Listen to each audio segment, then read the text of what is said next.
एक रात मैं गहरी नींद में था। तभी मुझे ऐसा महसूस हुआ कि कोई मेरे साथ कुछ अजीब सा कर रहा है। तभी अचानक मेरी नींद खुल गई।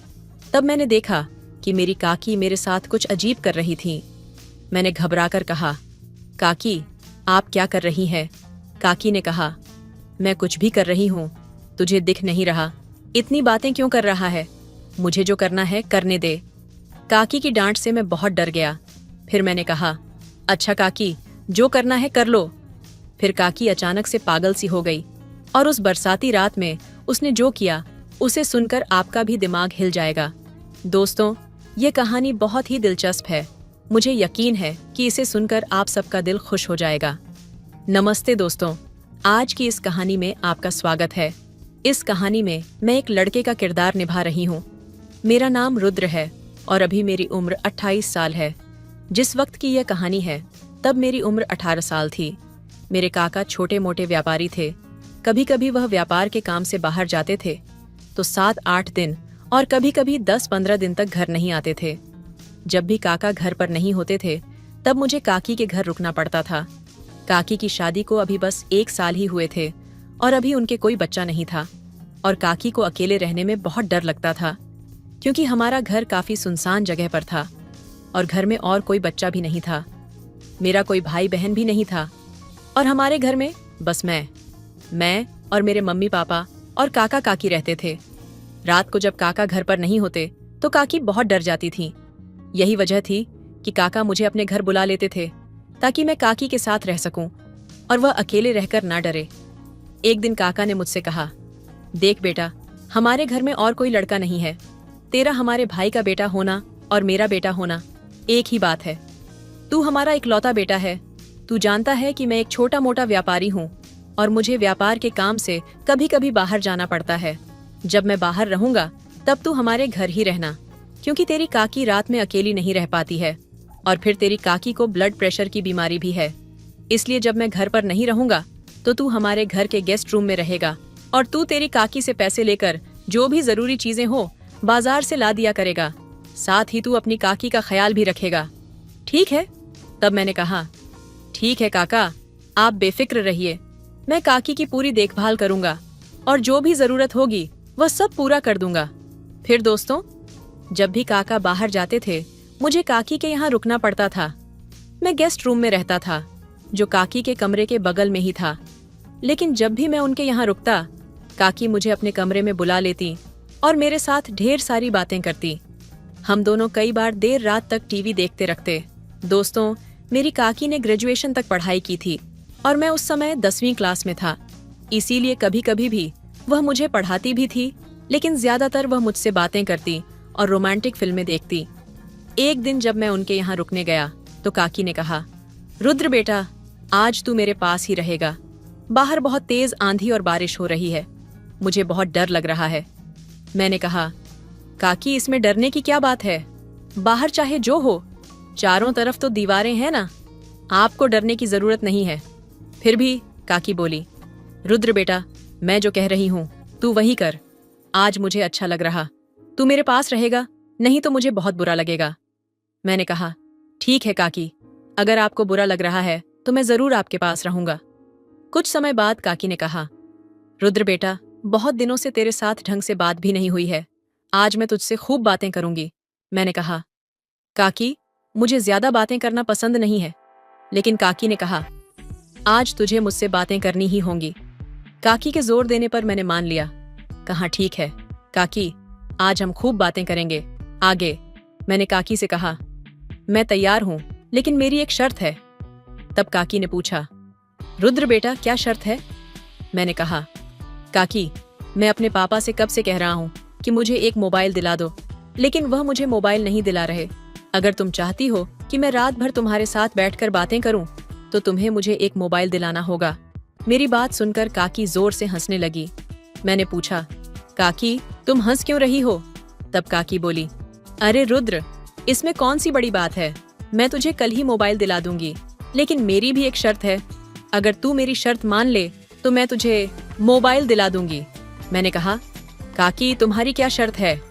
अगर तुम मुझे मोबाइल दिला दोगी तो मैं तुम्हारी हर शर्त मान लूंगा। फिर काकी ने कहा, ठीक है, तो आज रात में जो कहूंगी तुझे वही करना होगा। तब मैंने जवाब दिया, ठीक है कि अगर तुम मुझे मोबाइल दिला दोगी तो मैं तुम्हारी हर बात मानूंगा। इस तरह बातों बातों में रात बीत रही थी और हमें समय का पता ही नहीं चला। काकी मुझसे बातें करते करते अचानक अजीब ढंग से मेरी ओर देखने लगी। उनकी निगाहों में कुछ रहस्य छिपा हुआ सा लग रहा था। मैंने सोचा, चलो जो भी काकी कहेगी मैं कर दूंगा, क्योंकि इसके बदले में मुझे मोबाइल मिलेगा। फिर मैंने काकी से कहा, काकी अब बताओ तुम्हारी शर्त क्या है?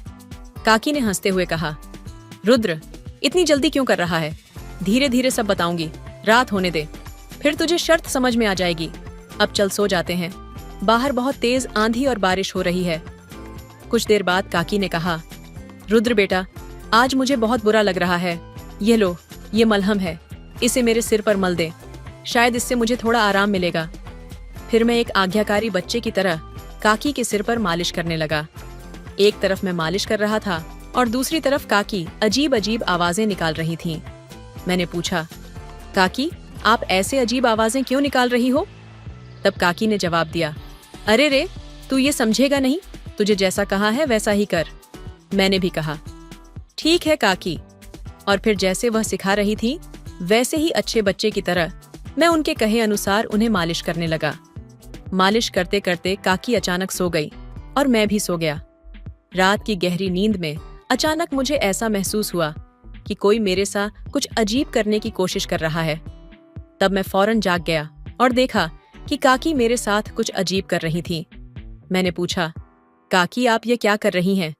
काकी ने कहा, मैं तेरे साथ क्या कर रही हूँ तू देख नहीं रहा, और तू इतनी बात क्यों कर रहा है जो मैं कर रही हूँ? करने दे। काकी की बात सुनकर मैं बहुत डर गया। मैंने कहा, अच्छा ठीक है काकी, जो आपका मन करे वो कर लीजिए। फिर अचानक काकी पागल जैसी हो गई और बोली, तू भी इस तूफानी रात में मेरे साथ ताल मिलाकर चल। मुझे समझ नहीं आ रहा था क्या करूं, पर मैं डर गया था कि अगर मैंने काकी की बात ना मानी तो कल वो मुझे मोबाइल नहीं दिलाएगी। तब मोबाइल के लालच में मुझे वही करना पड़ा जो काकी कह रही थी। तब काकी मेरे साथ कुछ ऐसा करने लगी जिससे मेरी हालत बहुत खराब हो गई। मैंने काकी से कहा, काकी जो आप कर रही हैं वह ठीक है, क्या अगर काका को पता चला तो बहुत दुखी होंगे? तब काकी हंसते हुए बोली, अरे रुद्र तुझे मोबाइल चाहिए कि नहीं? मैंने कहा, हाँ काकी चाहिए। तब काकी ने कहा, तो फिर मेरे साथ आज कुछ करना पड़ेगा, तभी तुझे मोबाइल मिलेगा। फिर काकी ने मेरे साथ कुछ ऐसा किया जो मैं कभी किसी को बता नहीं सकता। आखिर में काकी की मर्जी के मुताबिक हम दोनों ने बहुत देर तक एक दूसरे के साथ वक्त बिताया। काफी देर बाद काकी थक गई और मैंने उनसे हाथ जोड़कर कहा, काकी काका को कभी इस बारे में मत बताना, अगर काका को पता चल गया तो मुझे मार डालेंगे। काकी ने कहा, अरे पगले तू चिंता मत कर, काका को कैसे पता चलेगा, यहाँ तो सिर्फ तू और मैं ही हैं। रुद्र तू बहुत प्यारा है, मुझे तू बहुत पसंद है, मैं तुझसे बहुत प्यार करती हूँ। काकी ने फिर कहा, मैं तुझे कभी यह नहीं कह पाई, लेकिन तेरे साथ वक्त बिताने का मेरा हमेशा से शौक था। आज तू मेरी सारी इच्छाएं पूरी कर रहा है। फिर हमने काफी देर तक समय बिताया और आखिर में हम दोनों थक गए। उस रात के बाद काकी और मैं जैसे ही घर के कामकाज में लग गए, मैं खुद को बहुत अजीब महसूस करने लगा। हर बार काका को देखकर डर लगता कि कहीं उन्हें कुछ पता न चल जाए। काकी तो अपने रोज के काम में मगन रहती, लेकिन मैं हर समय उलझन में रहता। कुछ दिन बीत गए। एक दिन काका अचानक काम से जल्दी घर लौटे। उस वक्त मैं और काकी घर पर थे। जैसे ही काका घर में घुसे, उन्होंने काकी के चेहरे पर कुछ शक देखा। काका ने मुझसे पूछा, रुद्र सब ठीक है ना? मैंने हड़बड़ाकर जवाब दिया, हाँ काका सब ठीक है। लेकिन काका को जैसे कुछ महसूस हुआ। वह काकी से बोले, क्या चल रहा है यहाँ? तब काकी कुछ बोल नहीं पाई, उसकी आंखों में डर साफ दिख रहा था। काका समझ गए कि कुछ तो गड़बड़ है। उन्होंने कड़क आवाज में कहा, सच सच बताओ क्या चल रहा है, नहीं तो अच्छा नहीं होगा। तब काकी डर गई और रोते हुए सारी बात काका को बता दी। तब काका का चेहरा गुस्से से लाल हो गया। मुझे लगा आज मेरी जान नहीं बचेगी, लेकिन काका ने कुछ नहीं कहा, बस गुस्से में घर से बाहर निकल गए। कुछ घंटों बाद काका वापस आए। उनका चेहरा शांत था। उन्होंने मुझसे कहा, रुद्र ये जो कुछ भी हुआ इसे यही खत्म कर दो, कभी इस बारे में किसी से बात मत करना। मैं तुझे माफ कर रहा हूँ, लेकिन आगे से ऐसी कोई गलती मत करना। काका की यह बात सुनकर मुझे बहुत राहत मिली। मैंने काका से माफी मांगी और वादा किया कि कभी भी कोई ऐसी गलती नहीं करूंगा। काकी भी चुपचाप थी, उसे समझ आ गया था कि जो कुछ हुआ वह गलत था। उस दिन के बाद से सब कुछ बदल गया। काका ने हमें माफ तो कर दिया था, लेकिन घर का माहौल हमेशा के लिए बदल गया था। मैंने तय किया कि अब मैं अपना रास्ता अलग कर लूंगा और किसी भी तरह की गलतियों से दूर रहूंगा। फिर कुछ महीनों बाद मैं शहर चला गया। पढ़ाई और काम की तलाश में काका और काकी की यादें मेरे जहन में रह गईं। लेकिन मैंने खुद को एक नई जिंदगी में ढाल लिया, जहां मैं खुद को बेहतर इंसान बना सका। और इस तरह वह एक भूल बनकर मेरे अतीत में दफन हो गई। मैं नौकरी की तलाश में शहर आया था।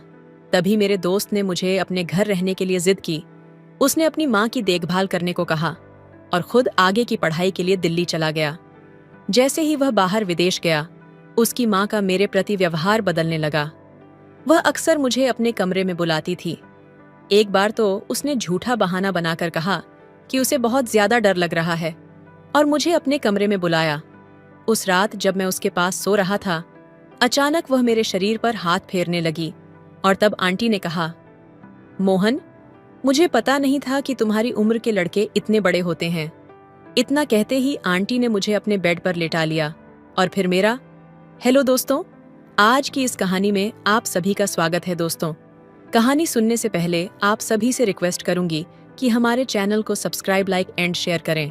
जिन्होंने अभी तक नहीं किया और कर ली हो तो उसके लिए धन्यवाद।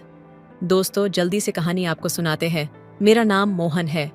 अभी अभी ही मैं नौकरी के लिए शहर आया था। मेरे शहर आने की खबर मैंने अपने दोस्त विकास को दी थी। विकास मेरा सोशल मीडिया पर दोस्त था। हमारी दोस्ती डिजिटल थी, लेकिन बहुत गहरी थी। जैसे ही मैं शहर पहुंचा, विकास मुझे स्टेशन से लेने आया और वहां से सीधा अपने घर ले गया।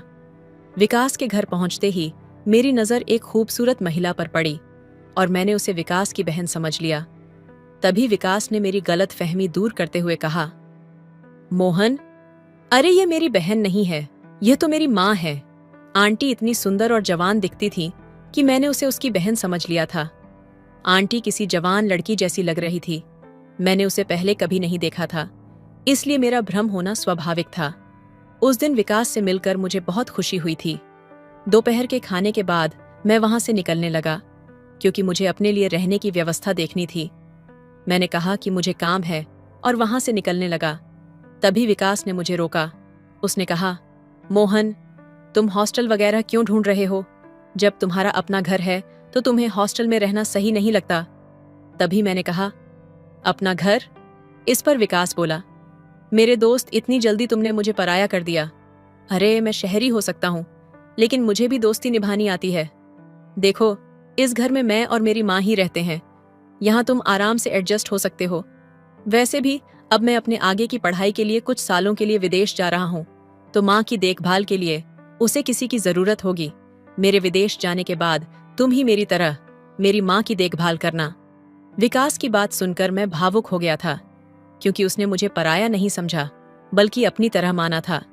विकास की बात का समर्थन करते हुए उसकी माँ भी बोली, हाँ मोहन, विकास बिल्कुल सही कह रहा है। अगर मेरा विकास बेटा विदेश चला गया तो दूसरा बेटा मेरे पास नहीं रह सकता। क्या भगवान ने तुम्हें सही समय पर यहाँ भेजा है? इसका मतलब है कि भगवान की यही इच्छा थी कि तुम यहाँ मेरे साथ रहो। उनका आग्रह इतना बढ़ गया कि मैं उन्हें मना नहीं कर सका। 2 दिन बाद विकास विदेश जाने वाला था। उसके जाने के बाद मैं घर में आंटी के साथ अकेला रह गया। अपने घर की परिस्थिति को ध्यान में रखते हुए मैंने तुरंत नौकरी ढूंढ ली थी। 22 साल की उम्र में आगे की पढ़ाई करने का विचार मैंने छोड़ दिया था और पैसे कमाने के लिए नौकरी ज्वाइन कर ली थी।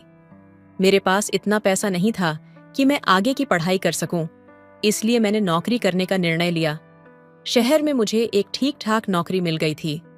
इसके विकृत विकास का भाग्य बहुत अच्छा था कि उसे 22 साल की उम्र में विदेश में पढ़ाई करने का मौका मिला। खैर, किस्मत किसकी कैसी होती है, यह कहकर मैंने अपनी किस्मत को दोष देना बंद कर दिया।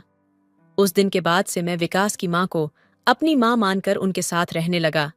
लेकिन आंटी के मन में मेरे प्रति अनुचित भावनाएं थीं, जिस पर पहले मेरा ध्यान नहीं गया। लेकिन धीरे धीरे वह सब बातें मेरी नजरों में आने लगीं। आंटी शहर में नौकरी करती थी। उस रात आंटी ने हम दोनों के लिए मेरा पसंदीदा खाना बनाया था। वह बोली, मैंने तुम्हारे सोशल मीडिया से तुम्हारी कुछ पसंद नापसंद के बारे में पता कर लिया है। तुमने अपनी बायो में लिखा है कि तुम्हें महाराष्ट्रियन फूड बहुत पसंद है ना आंटी।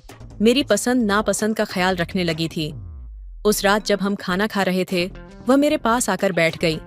उसने मेरी थाली में एक रोटी रखी। खाना खत्म होने के बाद मैं आंटी की मदद करने लगा और डाइनिंग टेबल से बर्तन उठाने लगा।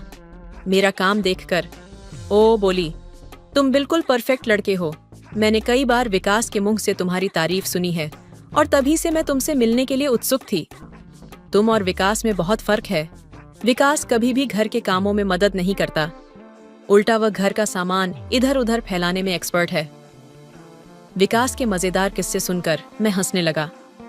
हंसते हंसते आंटी अचानक शांत हो गई। मुझे लगा कि उसे विकास की याद आ रही होगी, इसलिए मैंने उनके कंधे पर हाथ रखकर कहा, आंटी, अगर विकास की याद आ रही हो तो मैं उसे फोन कर देता हूँ।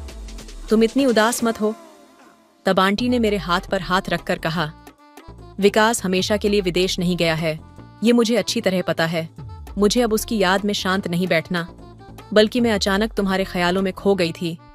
आगे वह बोली, मैं सोच रही थी कि तुम कितने परफेक्ट हो। अगर तुम बार बार मुझे इस तरह इम्प्रेस करते रहोगे तो फिर मेरा क्या होगा। तुम मुझे बार बार इस तरह से इम्प्रेस मत किया करो, नहीं तो फिर मुझे संभालना तुम्हारे लिए मुश्किल हो जाएगा। यह कहकर आंटी मेरे हाथ से प्लेट लेकर किचन में चली गई। कुछ समय तक मैं एक ही जगह पर इसी तरह खड़ा रहा। आंटी की बातें मेरे सर के ऊपर से गुजर गई थीं। धीरे धीरे आंटी ने मेरे सामने अपनी सुंदरता का असर डालना शुरू कर दिया। वह हर रोज सुबह जल्दी उठकर योगा करती थी। जब मैंने उसे योगा करते देखा तो मुझे उसकी जवान दिखने का राज समझ आया। एक बार आंटी मुझे ऑफिस से जल्दी घर बुलाया था, क्योंकि उसे मार्केट में शॉपिंग के लिए जाना था और वह चाहती थी कि मैं उन्हें लेकर जाऊं। उस दिन मैं दोपहर में आधा दिन की छुट्टी लेकर घर आया। घर पहुंचने के बाद मैंने बार बार बेल बजाई, लेकिन अंदर से कोई आवाज नहीं आ रही थी। शायद बेल भी नहीं बज रही थी। तब मैंने अपने पास रखी दूसरी चाबी से दरवाजे का ताला खोला और अंदर चला गया। हॉल में मुझे कोई दिखाई नहीं दिया। तभी मुझे आंटी के कमरे से पानी की आवाज सुनाई दी। मुझे लगा कि शायद घर के किसी कमरे से पानी चल रहा होगा, क्योंकि मुझे जल्दी घर बुलाकर भी आंटी कहीं नजर नहीं आ रही थी। कौन जानता है कितनी देर से पानी बर्बाद हो रहा होगा और अब और पानी बर्बाद ना हो, इसीलिए मैंने उस पानी की आवाज की दिशा में जाना शुरू कर दिया। उस पानी की आवाज का अंदाजा लगाते हुए मैं एक कमरे के पास पहुंचा, जहां बाथरूम से पानी की आवाज आ रही थी। मैंने दरवाजा खोलने के लिए हाथ बढ़ाया, तभी अंदर से दरवाजा खुला था। सामने मैंने आंटी को खड़ा देखा, जो पूरी तरह भीगी हुई थी। उनके चेहरे पर गीले बालों से पानी की छोटी छोटी धाराएं गिर रही थीं। उसका वह मोहक रूप देखकर कुछ पल के लिए मैं वहीं खड़ा रह गया और उसकी ओर एकटक देखता रहा। आंटी की उस सुंदरता में इतना खो गया था कि मुझे होश ही नहीं रहा। जब मुझे दरवाजा बंद होने की आवाज सुनाई दी, तब मैं होश में आया। मुझे समझ में आया कि आंटी ने मुझे सामने देखकर फिर से बाथरूम के अंदर दरवाजा बंद कर लिया। मैं वहां से बाहर हॉल में आकर बैठ गया। कुछ समय बाद आंटी हॉल में आई और मुझसे बोली, मोहन, तुम आ गए। मेरे कमरे में क्यों आ गए? तुम्हारे कमरे में पानी नहीं आता क्या? तब मैंने आंटी को बताया कि मुझे तुम्हारी आवाज नहीं सुनाई दे रही थी, इसलिए मुझे लगा कि तुम अभी घर नहीं आई हो। मुझे नल के पानी की आवाज सुनाई दी, इसलिए मैं तुम्हारे कमरे तक आ गया। इस पर वह बोली, अच्छा, कुछ समय पहले जो हुआ वह सब नजर की गलती से हुआ। आज मैंने सैंडल घर में दरवाजे के पास रखी थी, इसलिए शायद तुम्हें यह ध्यान नहीं आया होगा कि मैं घर पर ही हूँ। जाओ, तुम भी फ्रेश हो जाओ, मैं तैयार होकर आती हूँ। ऐसा कहकर आंटी अपने कमरे में चली गई और मैं भी फ्रेश होने के लिए अपने कमरे में आ गया। कुछ समय बाद हम दोनों अपने अपने कमरों से तैयार होकर मार्केट जाने के लिए बाहर आए। आंटी बहुत साधारण कपड़ों में तैयार हुई थी, लेकिन फिर भी वह बहुत सुंदर लग रही थी। मुझे उन्हें देखकर ऐसा लग रहा था जैसे पहली बार मैं किसी स्त्री की ऐसी सुंदरता देख रहा हूँ। उस समय भी मैं बार बार आंटी की ओर देख रहा था। वह मेरे पास आई और मेरे बालों में हाथ फेरते हुए बोली, मोहन, अरे तुम बार बार किस सोच में डूबे रहते हो, चलो अब जल्दी करो। आंटी की बात सुनकर मैंने खुद को फिर से होश में लाया और उनके साथ मार्केट के लिए निकल पड़ा। जैसे ही वह गाड़ी पर मेरे पीछे बैठी, उन्होंने अपने दोनों हाथ मेरे कंधों पर रख दिए। मार्केट में जहां भी उन्हें जाना था, मैं उन्हें वहां लेकर जा रहा था। घर लौटने के बाद आंटी ने मेरे चेहरे पर हाथ फेरते हुए कहा, तुम्हें परफेक्ट मैन का नाम पूरी तरह से सूट करता है, क्योंकि तुम सच में वैसे ही हो, बिल्कुल परफेक्ट। तुमने बिल्कुल भी शिकायत नहीं की। जहां जहां मुझे जाना था, तुम मुझे वहां लेकर गए, जिससे मेरी शॉपिंग जल्दी खत्म हो गई। नहीं तो तुम्हारा दोस्त विकास मुझे एक दुकान पर छोड़ देता है और बाकी जगहों पर मुझे पैदल दल जाना पड़ता है, जबकि वह गाड़ी में बैठा रहता है। लेकिन तुमने तो सारे बैग उठाए और मुझे हर जगह गाड़ी पर बिठाकर ले गए, जिससे कि मेरा काफी समय बच गया। इसके बाद आंटी ने मेरी पीठ थपथपा की बजाय मेरे गालों को प्यार से खींचा। ये सब बहुत सहजता से हुआ, लेकिन इसका मेरे मन पर गहरा असर होने लगा था। जिस तरह से उन्होंने मुझे शाबाशी दी, मैं उसी विचार में खोया एक जगह खड़ा रहा। इसी बीच आंटी ने सूट पहनकर मेरे सामने खड़ी हो गई और बोली, इसमें मैं कैसी लग रही हूं? मैंने कहा, इसमें तो आप बहुत सुंदर लग रही हो, बस ड्रेस थोड़ा ढीला है। मेरा ऐसा कहने पर आंटी बोली, शायद पीछे की रिबन मैंने बांधी नहीं है। मोहन, क्या तुम मेरी थोड़ी मदद करोगे रिबन बांधने में? और फिर मैं उनकी मदद करने लगा। जब मैं रिबन बांध रहा था, तब कपड़े के बाहरी तरफ से सही, लेकिन मेरा उसे छूना हो रहा था। मैं बिना एक शब्द आंटी के सारे काम कर रहा था। अगले दिन जब वह अपने ऑफिस जाने के लिए तैयार हुई, तो उसने नया सूट पहना हुआ था। जब वह अच्छे से तैयार होकर आई, तो उनकी सुंदरता और भी ज्यादा निखर कर आ गई थी। उस दिन आंटी ने मुझसे कहा, कल तुमने दोपहर के वक्त मेरे लिए आधे दिन की छुट्टी ली थी, वैसे ही आज सुबह के कुछ घंटे आधे दिन की छुट्टी लो और मेरे साथ ऑफिस चलो। आंटी, मुझे अपने ऑफिस क्यों ले जा रही थी, ये उसने ठीक से नहीं बताया था। जब हम ऑफिस पहुंचे और उनके फ्लोर पर एंट्री की, तो उन्होंने मेरा हाथ पकड़ लिया। आंटी का यह अजीब व्यवहार मुझे समझ नहीं आया था। उनके ऑफिस में कई कर्मचारी हमें अलग अलग नजरों से देख रहे थे। वह दिखने में इतनी बूढ़ी भी नहीं थी, लेकिन वह वहां क्या कर रही थी, यह मुझे समझ नहीं आ रहा था। वह मुझे सिर्फ अपने फ्लोर पर नहीं, बल्कि अपने बॉस के केबिन में भी ले गई। उनके बॉस हमें अजीब नजरों से देख रहे थे। आंटी ने बॉस से मेरी पहचान कराते हुए कहा, यह मेरा मोहन है। ऐसा कहकर उन्होंने मेरा परिचय दिया। किसी लड़के का परिचय ऐसे कौन कराता है? भला बॉस से मिलाने के बाद आंटी मुझे बाहर लेकर आई और मुझे वहां से जाने के लिए कह दिया। आंटी के ऑफिस में मैं उनसे कोई सवाल ना कर सका। जब शाम को घर आया, तो आंटी का व्यवहार थोड़ा अजीब था। घर आते ही आंटी ने मुझे गले लगा और कहा, आज तुम मेरे साथ ऑफिस आकर मेरी बहुत बड़ी मदद की। आंटी मुझसे बात कर रही थी। तभी अचानक जोर से बिजली कड़की, जिसकी आवाज से आंटी डर गई और उन्होंने मुझे गले लगा लिया। उस वक्त उनकी वह गले लगाने की भावना कुछ अलग ही थी। जब बिजली की आवाज बंद हुई, तो आंटी मुझसे दूर हो गई, लेकिन जाते जाते मेरे चेहरे पर हाथ फेरते हुए बोली, अच्छा हुआ तुम जल्दी घर आ गए। देखो ना, तुम्हारे आने के कुछ देर बाद ही इतनी जोर से बारिश शुरू हो गई। आंटी मेरी ज्यादा ही चिंता करने लगी थी और उसकी यह चिंता मुझे अच्छी लगने लगी थी, लेकिन साथ ही मुझे उन पर कुछ शक भी हो रहा था। उस वक्त आंटी दरवाजे पर खड़े होकर उत्सुकता से बारिश देख रही थी, लेकिन बाहर जाने से डर रही थी। उनके चेहरे से मुझे साफ दिखाई दे रहा था, वह बारिश में भीगना चाहती थी। तभी मैंने उनका हाथ पकड़ा और उन्हें बाहर कंपाउंड में ले गया। आंटी बारिश में भीगने से डर रही थी, लेकिन मैंने उनका हाथ पकड़कर उन्हें बारिश का मजा लेने को कहा। बारिश का आनंद लेते हुए उनके चेहरे पर जो खुशी थी, उसे देखकर मैं भी बहुत खुश हो रहा था। आंटी के बारे में मेरे मन में क्या भावनाएं आ रही थीं, ये मुझे भी समझ नहीं आ रहा था। आंटी मानो किसी बॉलीवुड फिल्म की तरह बारिश में भीगने लगी। वह बारिश में मस्ती करते हुए बार बार मेरे इर्द गिर्द घूम रही थी और मेरा हाथ पकड़कर डांस करने की कोशिश कर रही थी। तब आंटी ने मुझसे कहा, मोहन, तुम सच में बहुत अलग हो। आज तुम्हारे साथ पानी में भीगते हुए मुझे ऐसा लग रहा है जैसे मैं किसी फिल्म की हीरोइन हूं और तुम मेरे हीरो हो। आंटी ने यह सब बातें बड़ी सहजता से कह दी, लेकिन मेरे मन पर इसका असर कुछ अलग ही तरह होने लगा था। घर में घुसते ही आंटी मेरे लिए तौलिया लेकर आई और अपने हाथों से मेरे बाल पोंछने लगी। तभी हमारी नजरें मिली और आंटी मुझे बड़े ही प्यार से देख रही थी। आंटी ने कहा, मोहन, जिस तरह से तुम मेरे साथ बातें करते हो वह विकास ने कभी नहीं की। वह तो हमेशा अपने पढ़ाई में व्यस्त रहता था। वह बोल ही रही थी। तभी मैंने उनसे पूछा, आंटी, तुमने अपने बॉस से मेरी पहचान मेरा मोहन कहकर क्यों करवाई थी? इसका मतलब क्या है? ये सुनते ही आंटी एकदम से चौंक गई और वहां से चली गई। लेकिन रात को सोने के समय आंटी ने मुझे अपने कमरे में बुलाया। वह बोली, आज मुझे बहुत डर लग रहा है, क्या तुम आज मेरे साथ सो सकते हो? मदद के तौर पर मैं आंटी के कमरे में सोने के लिए तैयार हो गया। उस रात आंटी के कमरे में सोते वक्त मुझे बार बार ऐसा लग रहा था जैसे कोई हमारे कमरे की जासूसी कर रहा हो। मेरी नजरें कभी दरवाजे पर तो कभी खिड़की पर जा रही थीं। सोने से पहले मैंने आंटी की तरफ देखा तो वह मुझे दिखाई दी। आंटी ने कहा, मोहन, तुम अभी तक सोए नहीं। मैंने जवाब दिया, मुझे ऐसा लग रहा है कि कोई इस कमरे की जासूसी कर रहा है। इस पर आंटी ने कहा, मुझे भी तब से ऐसा ही लग रहा है, इसलिए मैं भी नहीं सो पाई। शायद यह हमारा भ्रम हो। यह कहकर आंटी ने मुझ पर हाथ रखकर सोने की कोशिश की।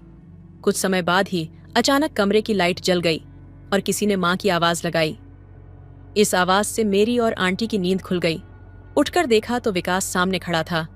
वह हमें देख रहा था और अपनी मां से बोला, मां, तुम यह क्या कर रही हो? मोहन मेरा दोस्त है, इस तरह की बातें तुम्हें शोभा नहीं देती। मुझे तो अब तुम्हें मां कहने में भी शर्म आ रही है। मैंने विकास से कहा, विकास, तुम बेवजह ऐसा मत सोचो। आंटी को डर लग रहा था, इसलिए उन्होंने मुझे अपने कमरे में सोने के लिए बुलाया था। लेकिन जिस तरह से आंटी ने मुझ पर हाथ रखा था, उसे देखकर किसी को भी गलतफहमी हो सकती थी। विकास अपनी मां पर अनुचित बातें कहने लगा। उसे सुनकर ऐसा लग रहा था कि वह अचानक घर नहीं आया था, बल्कि यह उसका कोई प्लान था। मैंने विकास से कहा, विकास, इस छोटी सी बात पर तुम आंटी पर ऐसे आरोप कैसे लगा सकते हो? तुम जरूर किसी और गुस्से का इजहार कर रहे हो। और मुझे ये बताओ, तुम तो विदेश गए थे, फिर अचानक घर कैसे आ गए? इस पर विकास ने कहा, मैं विदेश नहीं जा सका क्योंकि मेरी मां के पास इतने पैसे नहीं थे। मां से पैसे का इंतजाम नहीं हो पाया, इसलिए मैं अपने चाचा से कुछ पैसे लेने गया था। मैंने मां को यह नहीं बताया था कि मैं चाचा के पास गया हूं। उस दिन जब मैं चाचा के पास पैसे लेने गया तो उन्होंने मुझे मां के बारे में कुछ बातें बताई जिन पर मैंने पहले ध्यान नहीं दिया था। मेरे चाचा ने मुझे बताया कि तुम्हारी मां का किसी गैर मर्द के साथ गलत संबंध है। मैंने उनकी बातों पर यकीन किया क्योंकि उनके कहने पर शक न करने की कोई वजह नहीं थी। मेरे पिताजी के ना होते हुए भी मां इतनी सजी धजी रहती थी, लेकिन यह किसके लिए, इस पर मैंने कभी ध्यान नहीं दिया था। उस दिन चाचा ने मेरी आंखें खोल दी। तभी मैंने प्लान बनाया कि मैं मां पर नजर रखूंगा। उस दौरान तुम भी शहर आने वाले थे। मेरे प्लान के अनुसार मैंने कहा कि मैं विदेश जा रहा हूं और तुमसे मां के साथ रहने की जिद की। मुझे पता था कि मेरी मां का बुरा असर तुम पर भी पड़ने लगेगा। तुम दोनों के बीच जो चल रहा था वह मुझे समझ आ गया। मोहन, मैं तुमसे इसका दोषी नहीं मानता। असली गलती मेरी मां की है, इसकी नीयत खराब है। तुम तो बस उसकी बातों में आ गए होंगे। जब विकास शांत हुआ, फिर मैंने उससे कहा, तुमने अपनी मां पर आरोप लगाया, अब खुश हो गए। अब बोलो और कुछ बाकी है। बाकी हो तो वह भी कह लो, क्योंकि आगे तुम्हें बोलने का मौका नहीं मिलेगा। तब मैंने कहा, विकास, तुमने हम पर नजर रखी, लेकिन जो तुम्हें देखना चाहिए था वो तुमने देखा ही नहीं। वो मुझे अपने ऑफिस इसलिए ले गई थी क्योंकि उसका नया बॉस उस पर नजर रख रहा था और उसके सामने यह दिखाना था कि वह अकेली नहीं है, उसके साथ उसका जवान बेटा भी है। बॉस को बेटे का डर दिखाने के लिए वह मुझे ऑफिस ले गई थी, और अभी भी जब वह मुझ पर हाथ रखकर सो रही थी तो ऐसा इसलिए क्योंकि वह मेरे और तुम्हारे बीच कोई फर्क नहीं करती।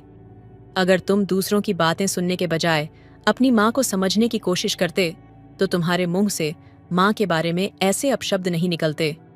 कुछ ही दिनों में मुझे यह भी समझ में आ गया कि आंटी घर में रहते हुए भी अकेली थीं, जबकि उनका जवान बेटा उनके साथ था।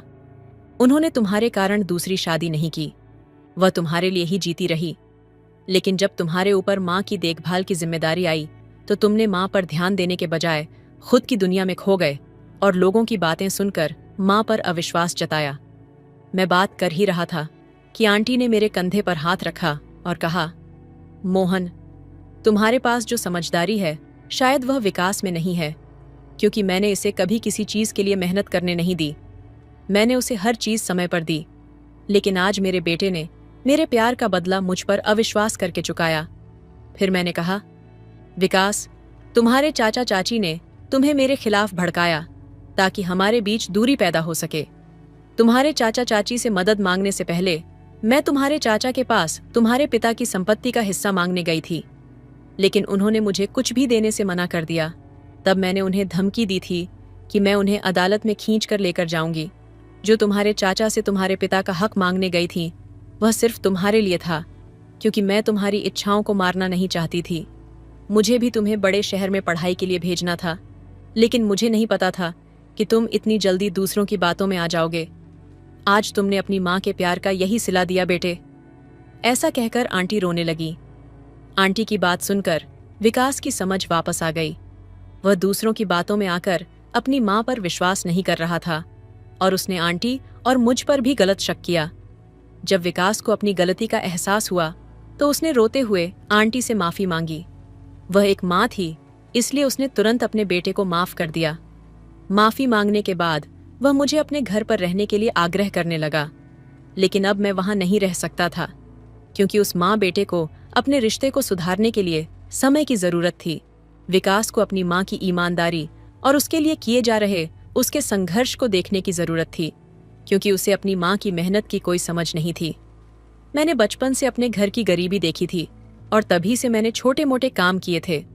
दोस्तों, आजकल माता पिता बच्चों की सभी इच्छाएं तुरंत पूरी कर देते हैं और बच्चे उसकी आदत डाल लेते हैं। अगर कभी माता पिता बच्चों की कोई इच्छा पूरी नहीं कर पाते तो बच्चे तुरंत नाराज हो जाते हैं और उन्हें अपशब्द कहने लगते हैं। इसी तरह की स्थिति से बचने के लिए हर बार बच्चों को सभी इच्छाएं पूरी नहीं करनी चाहिए। कभी कभी उन्हें नहीं शब्द का भी सामना करने देना चाहिए। बच्चों को यह समझना चाहिए कि माता पिता दिन रात उनके लिए कितनी मेहनत करते हैं, तभी उन्हें रिश्ते, प्यार और पैसों की असली कीमत समझ आएगी। तो दोस्तों, यह थी आज की कहानी। आपकी क्या राय है इस कहानी पर हमें कमेंट में जरूर बताएं। वीडियो अच्छी लगे तो लाइक करें, शेयर करें, सब्सक्राइब करें। धन्यवाद। मेरी मालकिन की बेटी मेरे बार बार गले लगती, वो बार बार मेरे करीब आती, कभी खेल खेल में मुझे किस कर देती तो कभी मेरे बिस्तर पर आकर लेट जाती। मैं भी मर्द था, आखिर कब तक खुद को रोकता। फिर एक दिन मालकिन को बिजनेस के सिलसिले में इंडिया से बाहर जाना पड़ा और अब मेरे पास मौका था मालकिन की बेटी के साथ वह सब करने का जो वह मुझसे करवाना चाहती थी। तो दोस्तों, जुड़े रहिए, हमारे साथ बहुत ही मज़ेदार कहानी है। यह कहानी 4 साल पुरानी है, जिसमें मैंने अपनी ही मालकिन की बेटी के साथ रंगरलियां मनाई थी। मैं एक छोटे गांव में पला बड़ा हूं और मेरी उम्र 25 साल है। मेरे पैदा होने के कुछ महीनों बाद ही मेरे पिता इस दुनिया को छोड़कर चले गए। मेरा नाम राहुल है। मैं अपनी माँ का इकलौता बेटा था और मेरी 2 बहनें भी थीं। हम बच्चे धीरे धीरे माँ के ऊपर अब बोझ बनने लगे, जिसके बारे में सोच सोच कर मेरा दिमाग घूम जाया करता था। तभी एक दिन मेरी मुलाकात एक गांव के भैया से हुई, जिन्होंने मुझे दिल्ली के बड़े से मकान में नौकर का काम करने के लिए प्रस्ताव दिया। मैंने जैसे तैसे अपनी माँ और बहनों को मनाया और उनको भगवान भरोसे गांव में छोड़कर पैसे कमाने शहर आ गया। जिस घर में मुझे काम मिला था उसमें एक मालकिन और मालकिन की एक ही बेटी थी। मालकिन की बेटी का नाम टीना था। उसे मैं छोटी मैम साहब कहता था। मालकिन के पति को मरे हुए काफी वक्त गुजर चुका था, इसलिए घर में मालकिन और मालकिन की बेटी टीना ही थे। मालकिन की बेटी को मुझसे बहुत ज्यादा लगाव था, क्योंकि घर में वह सिर्फ अकेली रहती थी और जब हमें समय मिलता तो हम खेल भी लिया करते थे। टीना मेरे साथ बहुत ज्यादा खुश रहती थी। वह हमेशा ही मुझे अपना दोस्त माना करती थी। वह बेहद खूबसूरत थी। उसकी मासूमियत और चंचलता उसकी खूबसूरती में 4 चांद लगाते थे। दिखने में तो मैं भी एक खूबसूरत नौजवान था, लेकिन कभी कभी वह उस तरह की हरकतें करती कि मैं कुछ समझ नहीं पाता था। वह रात को अक्सर मेरे कमरे में आ जाया करती और मेरे साथ खूब हंसी मजाक करती। मुझे भी उसके साथ हंसी मजाक करना बहुत अच्छा लगता था। वह बहुत ही शरारती थी और उसका बदन एकदम भरा हुआ था। अब मुझे उनके यहाँ काम करते हुए 6 साल हो चुके थे और मैं 20 साल का हो चुका था। टीना भी एक खूबसूरत जवान लड़की बन चुकी थी। वो मेरी ही हम उम्र थी। मैं समय समय पर अपने गांव में माँ के पास रुपया भी भेज दिया करता था। सब कुछ ठीक ठाक चल रहा था। पर अब मेरी जवानी की दस्तक ने मेरी आने वाली पूरी जिंदगी ही बदल दी। मैंने कभी लड़की के स्पर्श को महसूस नहीं किया था, हालांकि उन सारे कामों का सारा ज्ञान मेरे दिलो दिमाग में बसा हुआ था। एक रात को छोटी मैम साहब मेरे कमरे में आई और बातों ही बातों में मुझसे लिपट गई और अचानक ही उसने मेरे होठों पर किस कर दिया। मैं तो कुछ समझ ही नहीं पाया, लेकिन इतना जरूर जानता था कि उसके मन में कुछ चल रहा है। छोटी मैम साहब की हरकत से मेरा मन भी बेकाबू होने लगा था। मुझे भी उसकी जवानी तंग करने लगी थी। मैंने बड़ी मुश्किल से खुद पर काबू किया था। फिर वह मेरे रूम से जाने लगी और वह कहने लगी, कभी तुम भी मेरे रूम में आ जाया करो। मौज मस्ती करने के लिए हमेशा मैं ही तुम्हारे पास आती हूँ। तुम तो कभी नहीं आते। क्या मैं तुम्हें अच्छी नहीं लगती? मैंने कहा। टीना, मैम साहब ऐसी कोई बात नहीं है। दरअसल मेरा तुम्हारे कमरे में आना शायद बड़ी मालकिन को अच्छा ना लगे। तो वह झट से बोली, देखो, सबसे पहले तो मुझे मैम साहब कहना बंद करो। मुझे सिर्फ तुम टीना कहा करो। रही बात मोम की, तो वह तुमसे कुछ नहीं कहेंगी। वह तुम्हें बहुत पसंद करती है। मैंने कहा, ठीक है, मैं आगे से ध्यान रखूंगा। वैसे तो मैम साहब ने मुझे टीना के साथ खेलने से कभी नहीं रोका था और ना ही उससे बात करने से कभी मना किया था। शायद इसलिए कि वह घर पर अकेली थी। उसका कोई बहन भाई नहीं था और ना ही उसके पिता थे। इसलिए वह अपनी बेटी से बेहद प्यार करती थी। लेकिन फिर भी मैं तो एक नौकर था, बस यही सोचकर अपनी हद में रहा करता था। अगले दिन टीना ने रात को मुझे अपने कमरे में बुला लिया और कहने लगी, चलो लूडो खेलते हैं। थोड़ी देर तक हम दोनों लूडो खेलते रहे। लूडो खेलते वक्त वो मेरे साथ थोड़ी बहुत छेड़खानी भी करने लगती। फिर अचानक से टीना बोली, मेरा लूडो खेलने का बिल्कुल भी मन नहीं है। चलो कोई अच्छी सी मूवी देखते हैं मोबाइल में। मैंने कहा, टीना, अब तुम्हें सो जाना चाहिए। सुबह को तुम्हें स्कूल भी जाना है और रात भी काफी हो गई है। वह बोली, नहीं, अभी ज्यादा टाइम नहीं हुआ, सिर्फ 12 ही तो बजे हैं। उसने मेरा हाथ पकड़कर फिर से बेड पर बिठा लिया। मैं भी खामोश होकर बैठ गया। उसने अचानक अपने मोबाइल में एक रोमांटिक फिल्म लगाई और कहने लगी, हेलो दोस्तों, आज की इस कहानी में आप सभी का स्वागत है। दोस्तों, कहानी सुनने से पहले आप सभी से रिक्वेस्ट करूंगी कि हमारे चैनल को सब्सक्राइब, लाइक एंड शेयर करें।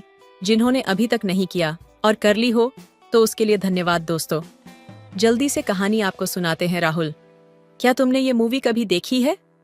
मैंने ना में सिर हिलाया तो वह जोर जोर से हंसने लगी और कहने लगी, तुम तो बड़े शर्मीले हो यार। लड़के होकर भी तुमने आज तक इन मूवियों का मजा नहीं लिया। मैंने कहा, मुझे वक्त नहीं मिलता और फिर मेरे पास तो मोबाइल ही नहीं है। मैं तुम्हारे जितना अमीर नहीं हूँ।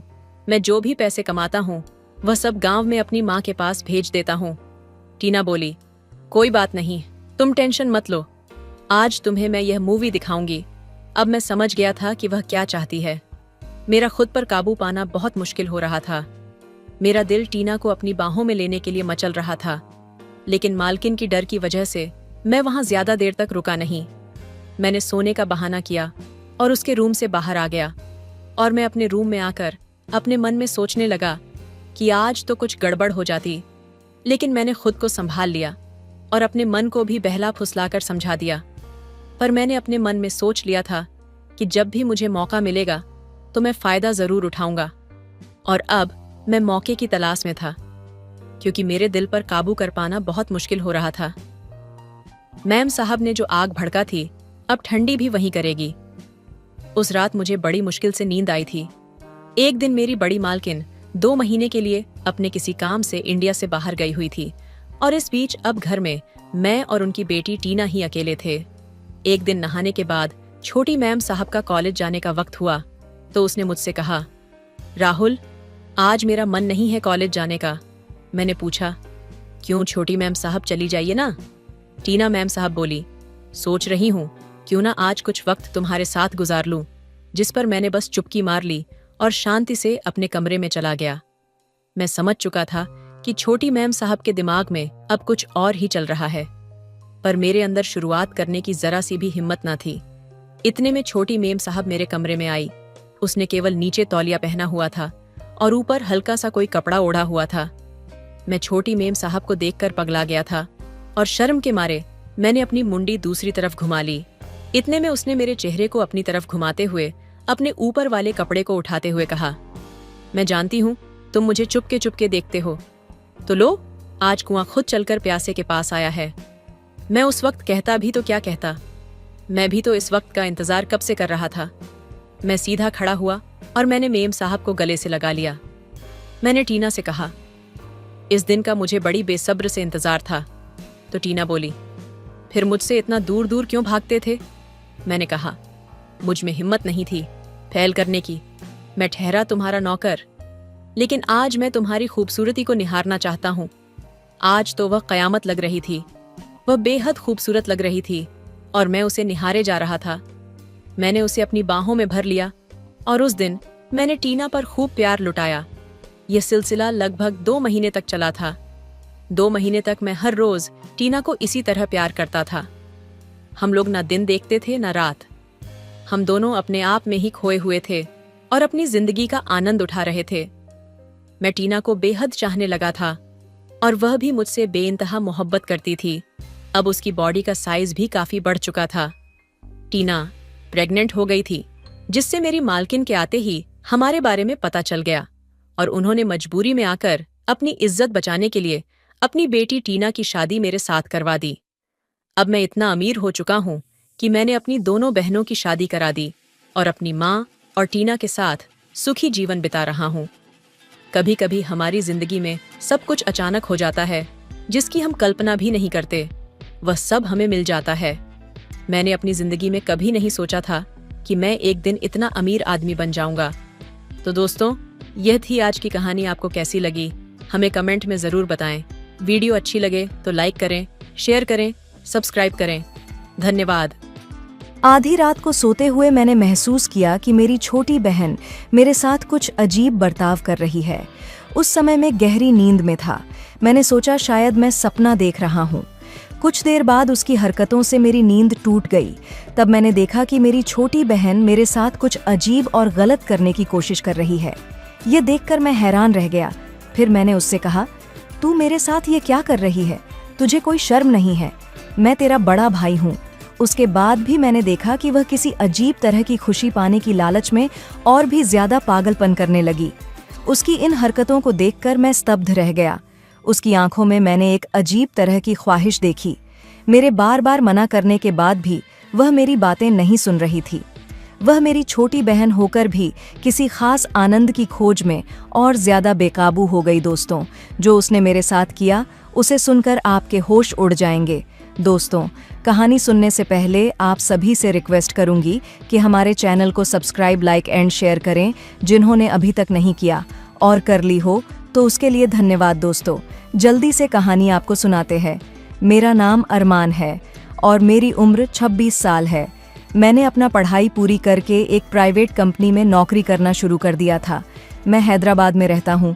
मेरे परिवार में मैं, मेरे माता पिता और मेरी छोटी बहन रूबी हैं, जिसकी उम्र अभी 18 साल है और वह इस साल 12वीं की परीक्षा देगी। पापा हार्डवेयर की दुकान चलाते हैं और माँ हाउसवाइफ है। अब बात पर आते हैं। दशहरा की छुट्टियां थीं, इसलिए मैंने घर जाने की तैयारी किया। सबके लिए शॉपिंग किया, खासकर अपनी प्यारी बहन रूबी के लिए। 3-4 पीस एक से बढ़कर एक खूबसूरत लहंगा खरीदा। मम्मी के साड़ियाँ और पापा के लिए अच्छे अच्छे कुर्ता और पजामा। शॉपिंग के बाद ट्रेन की टिकट पहले से बुक थी, इसलिए दशहरा स्टार्ट होने से 2 दिन पहले घर के लिए निकल गया। 2 साल बाद मैं घर जा रहा था, क्योंकि नौकरी ज्वाइन करने के बाद घर जाना नहीं हुआ था, इसलिए सबके लिए कुछ न कुछ खरीदा।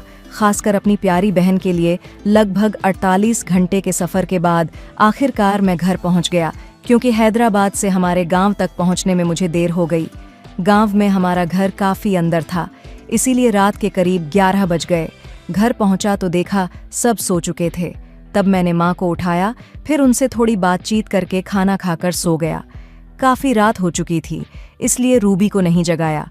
सुबह जब 5 बजे मेरी छोटी बहन रूबी ने मुझे जगाना शुरू किया, तब कमरे का दरवाज़ा खुला था, इसलिए वह पास आकर मुझे जगाने लगी और गिफ्ट के बारे में पूछने लगी।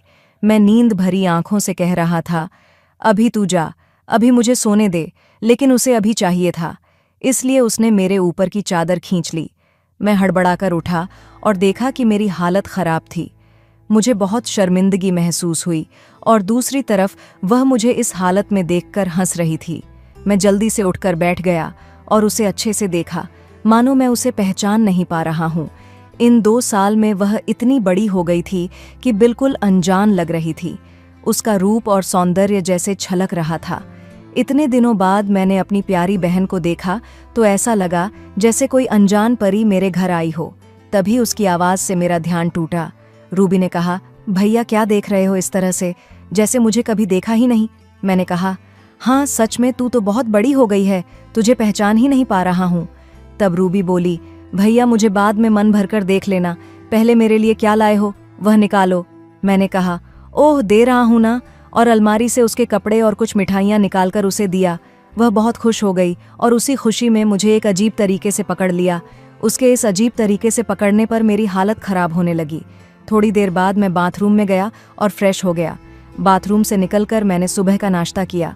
नाश्ता करने के बाद कमरे में बैठकर मोबाइल पर गेम खेल रहा था। तभी रूबी आई और बोली, भैया दशहरा पर मुझे मंगलग्राम घाटी घुमाने ले चलोगे ना। मैंने कहा, ठीक है चलेंगे। फिर दशहरा की शुरुआत दिन में हम भाई बहन मिलकर बहुत सारी मस्ती की। दशहरा के 8वें दिन को हम घूमने निकले। रूबी ने कहा, कई दिनों से मंगलग्राम नहीं गए हैं, चलो हम मंगलग्राम चलते हैं। मैंने कहा, मंगलग्राम तो बहुत दूर है, एक दिन में वापस आना मुश्किल होगा।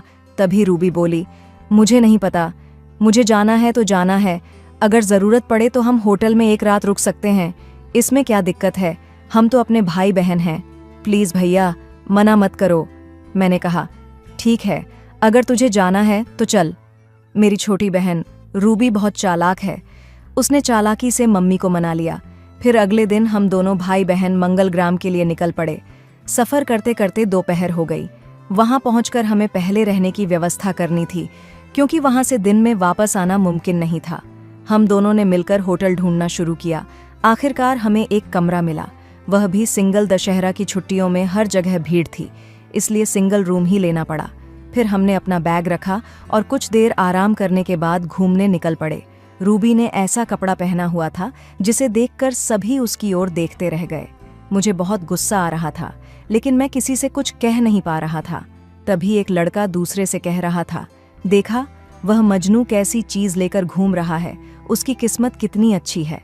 यह सुनकर मुझे गुस्सा आ गया और मैं उनके पास जाने लगा, लेकिन रूबी ने मुझे रोक दिया। फिर हमने बहुत मज़े किए और सारा दिन घूमने के बाद शाम को होटल लौट आए। फिर हमने कमरे में जाकर फ्रेश होकर दोबारा टहलने के लिए निकलने का फैसला किया।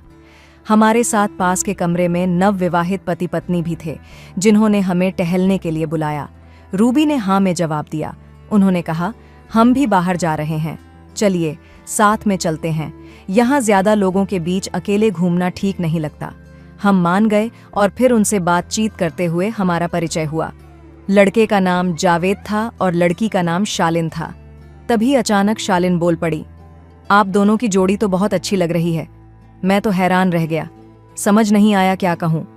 तभी रूबी ने कहा, आप दोनों का भी बहुत अच्छा लग रहा है, कितने महीने हो गए आपकी शादी को? तब जावेद ने कहा, अभी 4 महीने हुए हैं। फिर जावेद ने पूछा, आपकी शादी को कितने दिन हुए? मैं कुछ कहने ही जा रहा था, तभी मेरी छोटी बहन रूबी बोल पड़ी, अभी तो कुछ ही दिन हुए हैं। मैं तो जैसे आसमान से गिर पड़ा कि मेरी बहन ये क्या कह रही है। तब जावेद ने कहा, तो फिर आप लोग बिल्कुल सही समय पर हनीमून के लिए आए हैं, लेकिन हमें थोड़ी देर हो गई। दरअसल ऑफिस से छुट्टी मैनेज करते करते 4 महीने गुजर गए। उसके बाद शालिन ने पूछा, आपकी लव मैरिज है या अरेंज मैरिज? रूबी ने कहा, लव मैरिज। इधर मुझे गुस्से से पसीना आ रहा था, ये रूबी सच बोल रही है या शालिन के साथ मजाक कर रही है। चलते चलते रात के 10 बज गए और हम सब फिर से होटल लौट आए। खाना पीना करने के बाद हम सोने के लिए अपने अपने कमरे में जा रहे थे। तभी शलिना ने कहा, गुड नाइट, हनीमून का आनंद लो, वापस नहीं आएगा ये रात, और हाँ आप लोग भी मज़ा करो, हम तो आज पूरी रात मज़े में रहेंगे। इतना कहकर वे अपने कमरे में चले गए। मैं भी अपने कमरे में पहुंचते ही रूबी से बोलने लगा, ये सब क्या हो रहा है, हम भाई बहन हैं, तू सब कुछ भूल गई है क्या? रूबी बोली, भैया क्या करूं? उन्होंने इस तरह से बात शुरू किया कि मुझे समझ में ही नहीं आया, क्या जवाब दूं। सोचा 2-4 बातें कर अलग हो जाऊंगी, पर अब तो इतनी बड़ी बात हो गई कि कहने का मौका ही नहीं मिला। अब क्या किया जाए, यहाँ तो हम एक दिन के लिए ही हैं, तो हम पति पत्नी बनकर ही रह लेते हैं। मैंने कहा, मतलब तू क्या कह रही है? तब रूबी बोली, अरे भैया, मैं सच में तो आपको अपना पति नहीं बना रही हूं, ना बस एक्टिंग करने के लिए कह रही हूं उनके सामने। मैंने कहा, ओ तो आखिर में अपनी सगी बहन का पति बनना पड़ेगा। ठीक है, आज से तू मेरी पत्नी। रूबी ने कहा, क्या भैया, तुम क्या कह रहे हो? मैं एक्टिंग की बात कर रही हूं, असल में थोड़ी ना कह रही हूं। मैंने कहा, ठीक है, बहुत रात हो चुकी है, अब सो जा, कल एक्टिंग करेंगे। फिर हम दोनों सो गए। जब रात गुजरी तो रात में गहरी नींद में मुझे महसूस हुआ कि मेरी छोटी बहन मेरे साथ कुछ अजीब हरकतें कर रही हैं। मैं नींद में था, सोच रहा था शायद सपना देख रहा हूं।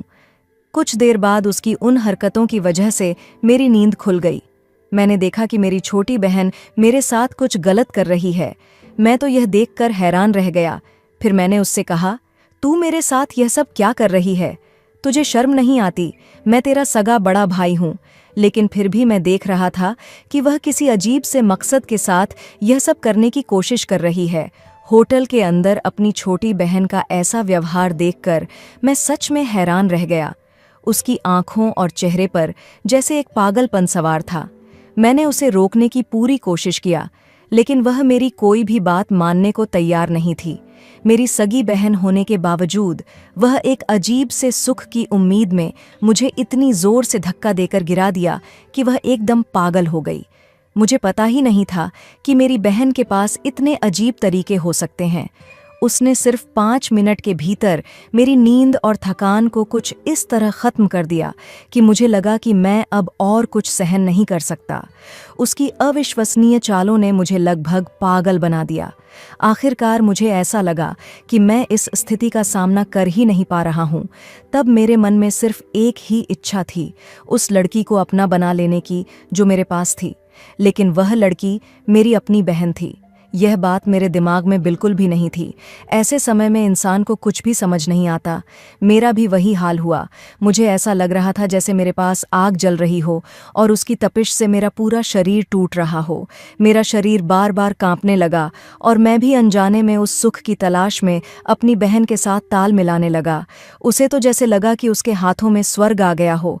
तब मुझे लगा कि जो होगा होगा, अब इस मुश्किल समय का सामना करना ही पड़ेगा। मुझे अपनी छोटी बहन के आगे हार माननी नहीं थी। फिर मैंने भी पूरी ताकत लगा दिया। हालांकि मेरी बहन मुझसे करीब 9 साल छोटी थी। पहले तो मुझे लगा कि वह मुझसे तालमेल नहीं बैठा पाएगी, लेकिन जो मैंने देखा उससे मैं दंग रह गया।